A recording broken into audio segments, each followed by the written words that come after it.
Hey, Motorman here. Today I'm going to go on a ride on the Lowrider S, and I've ridden it now a couple of 100 miles, and I'm going to give you an in-depth review, show you my feelings about it versus, in fact, this Road King. But before we go on the ride, I want to show you something I've added to the Road King from Custom Dynamics.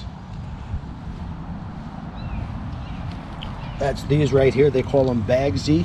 They make two different models of them, by the way. They make a thinner one if you like the thinner look. I added these. I like the thicker ones because, to me, I call this the fat look. That's what the Road King has with the bigger light bar in the back. So I felt that this would look better than the very thin ones. This just goes on with two-sided tape. A wire runs up under the seat. There's a quick disconnect. You don't have to take the seat off to disconnect it. It's right over here. And it just plugs into the 3-in-1 that I already have. And I'll show you what it looks like, what it does. That's the brake lights and flashers. And here's a short look at what it does exactly at night. We took a short video of this, so you'll see that as well here. And this is what it looks like at night. We have now actually 5 red running lights, all LEDs, and this is what it looks like when you hit the brake. That's a lot of light. There are several modes that you can put whatever flash pattern that you like. I like this one because it really lights it up. I mean, if people can't see that, well, they got to be blind. And here's the signal lights.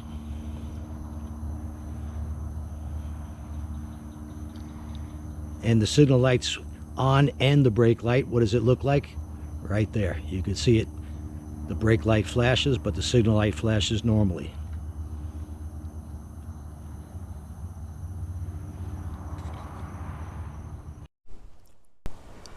Before I even get going, I'm not sure if on any of the other videos if I showed you the dash outlet outlay on this motorcycle, but we of course got the tack right here.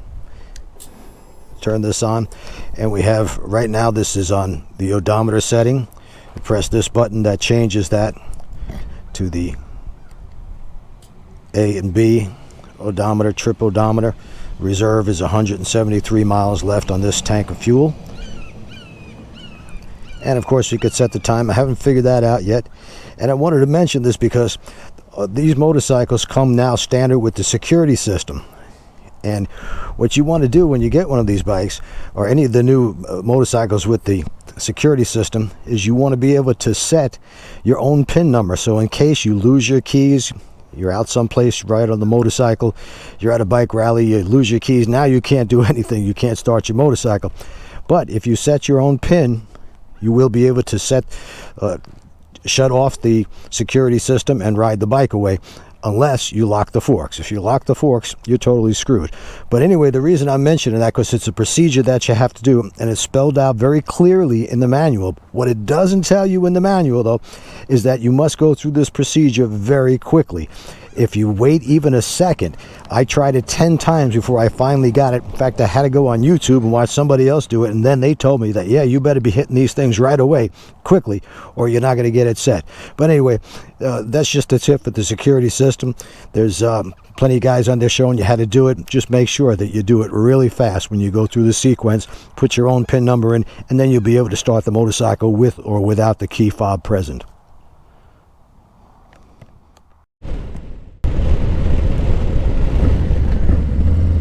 Well, all right, so, you know, I've ridden the bike now a couple 100 miles, and the other day went out on a ride that was a little over 100 miles.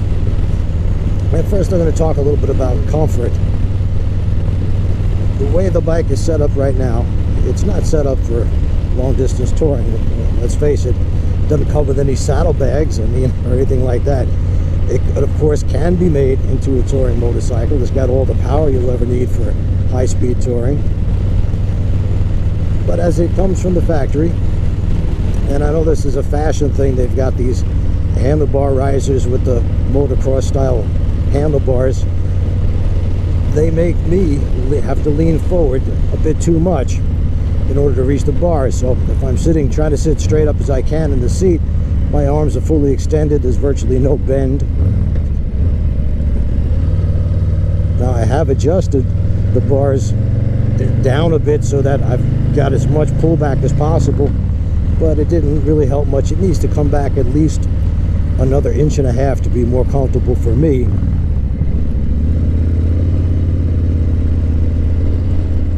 And I was looking at the Harley parts catalog, and they do have, I think it's 4.5-inch risers with 1.5 inch pullback. They have them in black, but they list them for the Street Bob or one of the other bikes. I don't remember which one. They don't list it particularly for this one. I'm pretty sure though that they're the same and they'll fit this motorcycle. If anybody out there knows for sure, yeah, please comment below. I know there's a lot of people on YouTube that have these bikes or have added accessories to them. Usually what I see on YouTube is they're putting these giant risers so that your hands are way up in the air. To me, that makes things worse. And when you don't have any bend in your arms are fully extended for low speed maneuvering, it makes it much more difficult because you got to really lean forward in order to turn those handlebars. And at low speeds, you really turn those handlebars, especially on my course, you turn them pretty far. So that's one of the things I've noticed. It puts having to lean forward like this puts a little bit of strain on the back. As far as the leg position, yeah, with these mid controls, my knees are up about just slightly below the tank, and that's not too bad. I mean, I have the mustache bar, so if it was any kind of a long trip, I could stretch my legs out when need be. As far as the ride on the motorcycle, it's firm. That's as it should be. Because this is it's not, the motor is not rubber mounted like the touring motorcycles. Full vibration comes through the handlebars and the seat and the foot pegs. And it's not objectionable. It's just more of a mechanical feel to the motorcycle. And some people like that. To me, it doesn't bother me either way. It's not like it's putting my hands to sleep or anything, because they're low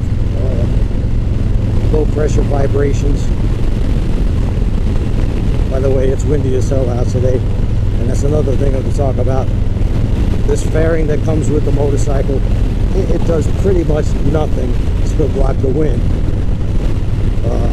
I contacted Memphis Shades again, and it looks like they're going to come through with one of their fairings made for this motorcycle. And as soon as I get that, I'll be doing a how-to video on it, show you what it takes to put it on. From what I understand, it's a pretty straightforward, easy thing that can be done in, I don't know, probably 20-30 minutes if you're not videoing it. As far as the handling of the motorcycle, it handles beautifully. This bike does have a completely, in fact, each one of the Softail models has a completely different feel, even though it's the same frame. All they're changing on them, and some of them the wheelbase is a little bit longer and the rake and trail is different. Now, according to Harley specs, the wheelbase on this motorcycle is exactly the same as the Street Bob. And so is the rake at 28 degrees. The only difference is in the trail. And it's not much difference, but it is a world of difference when you ride it. The Street Bob feels like a much sportier motorcycle, no question about it. It's almost, I don't know, it feels when you're sitting on it more like a dirt bike almost, because it feels like the front tire is under you. And it's really strange that that's the only difference, is a slight bit of trail. And also that bike has forward controls, yet the lean angle is 32 degrees versus 30 degrees on this motorcycle.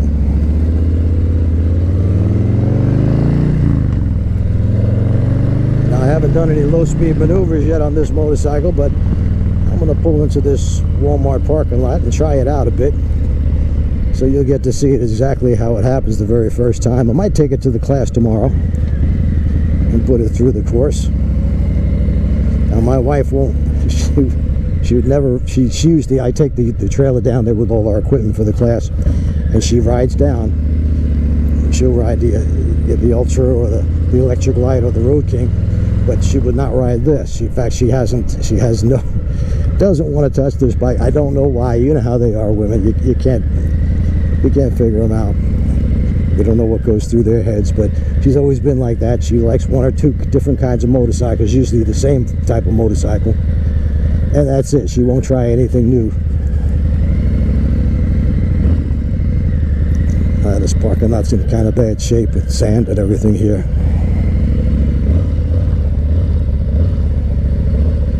But yeah, this bike's got a good lean angle. It's 30 degrees versus 32 degrees for the Street Bob, or 32 degrees on all the touring motorcycles. It's a little bit easier to steer, and I think that's due to the thinner front tire than on the touring motorcycles.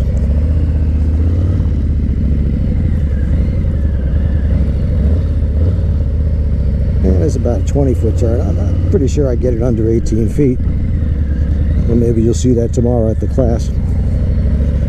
So as far as maneuverability and how nimble the motorcycle is, it's just fine. Almost as good as the touring bikes. So like I said, if the handlebars came back further, that would give me a lot more leverage, and it would allow me to easily turn the handlebars even to full lock much easier. Here.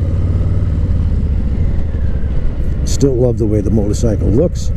I've added the tab mufflers, slip-ons, because I like the 2-into-2 look, and I love the sound of these tab mufflers.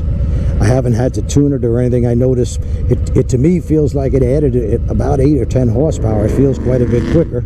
Throttle response, I think, is even better with these on. So I don't think I'll have to be tuning the motorcycle. But overall, I really like the bike. It's a fun bike to ride. It's totally different feel from the touring bikes I'm used to. The seat, of course, not near as comfortable as the stock seats on the touring bikes. I'd say it's good for about 100 miles or so. You're going to be wiggling around quite a bit. And I'm thinking of changing the seat as well. Not so much for the comfort, but I'd like to get a 2-up style seat. The main reason for that is if I want to add a sissy bar in the back so I can tie an overnight bag to it, I'd be able to do that, because as the bike sits now, there's no way to put to carry anything with you.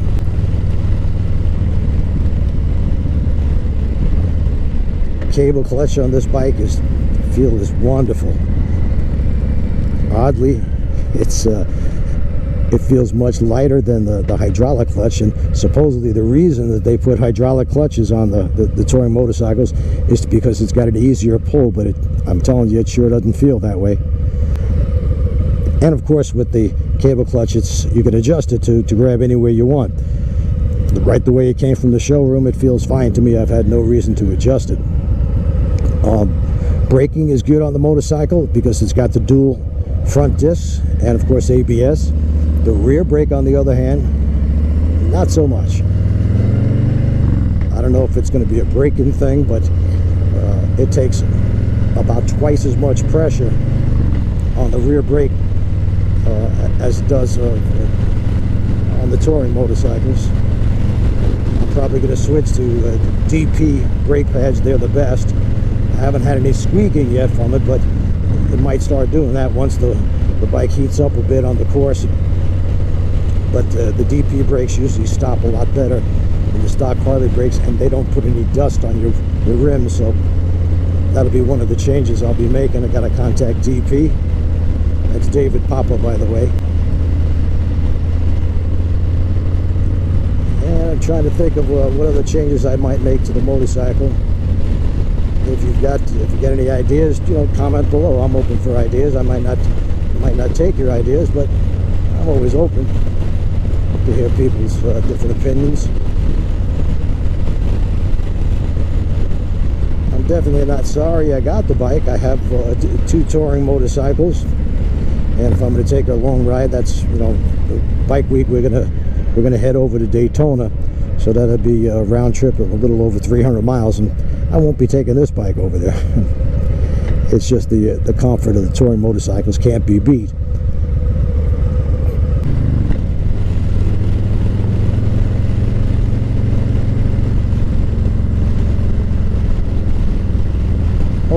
also noticed that in this motorcycle, it appears to be turning over less revs than the touring motorcycles, and I suspected it was a different gear ratio.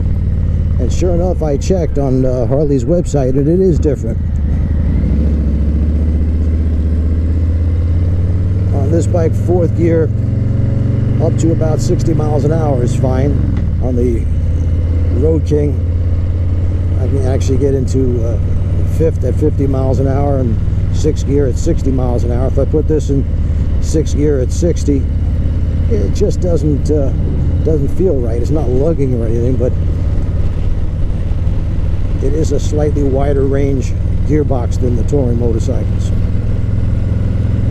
To me, this is what a American cruiser should look like. The lines flow beautifully, so I don't have any regrets about that or about purchasing the motorcycle. It's a fun bike to ride. It's got all kinds of power and torque. Since it's about 200 pounds less than the Road King.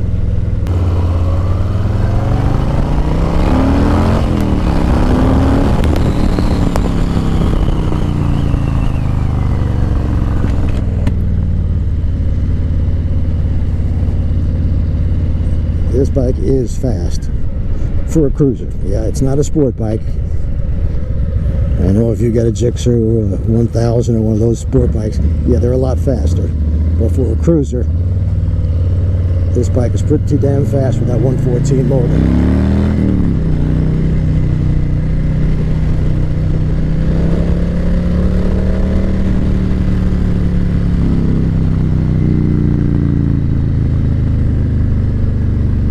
Well, that's it for now. I hope you enjoyed this video. Please, if you would, subscribe. Also go to my website, check out my Ride Like a Pro video. Only 20 bucks for the DVD or the download.